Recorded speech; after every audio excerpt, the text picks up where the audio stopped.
第8章カルマ。古来優れた宗教の学徒たちはカルマ、因果の法があることを認めている。生命はすべて法の支配を受ける。もし人が法が不可避であることをしかと心に留めるなら、人生から学ぶところは極めて多くなろう。しかるに人は自己が誤った行為の結果、罰としてカルマがあるという見解に素直に同意しようとはしないのである。神は愛である。かように人は教えられている。しかし自分の愛する者たちの苦しみ、また自分の苦しみ、これを否定するわけにはいかぬ。どうしようもない痛みを縁者たちや友人たちが耐え忍んでいるのを見ては、あるいは善と優位の愛すべき者の死を見るに至っては、いかようにも怒り、義憤、苦痛を覚えるのである。神は愛なのかと自然に疑いたくもなる。流血と災禍で引き裂かれた世界を見ては、心底から叫びが出る。神は日底にあるのか、なぜに神はこのような苦痛や災禍を許したもうのかと。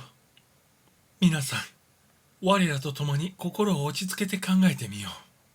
神は人の心に時を分かたず、美と愛を送り続けておられる。皆さんのうち、時として言語に接する帰依や感謝の念を経験しなかった人は一人もおられまい。このような魂の深い高まりは、心楽しむ休日の日とか、悲しみの暗雲が晴れた後に訪れるかもしれない。和解の後、愛する者の出現の時かもしれぬ。さればかように申しておこう。人の心に起こる愛念は、実は神からの回答なのである。人が理想を、友を、美を、神を心底から願い求めたことの。人が友をひたすら求めるのは、神を探し求めているのである。すべての自然の背後にあるのは神への希求。それである。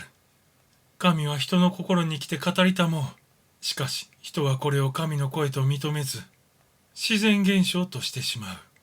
しかしながら、美しいものの一切、喜びと幸福の思いの一つ一つは、肉体器官を通じての神の表現に他ならぬ。心通い合った友人との交わりに、喜びがあることは、ご承知の通り。さればこの人の受ける喜びは、人間を超えたあるものが、その友を通じ、また本人の心を通じて表現されつつあるのである。心があるからあからさまに人は神を感じ取ることはない。人が歩いていく経験のある地点に至り、人は神を発見するのである。神は心を通じて人に語りかけたもん。人は知る。その時から、人は再び神の愛を疑うことをしない。自らを神のこと知った者は、再び神の愛を疑うことはないのである。されば我らは、ついに思考の理解に至る。神は愛である。地上に表現されているもののすべて、神の愛の結果に他ならぬ。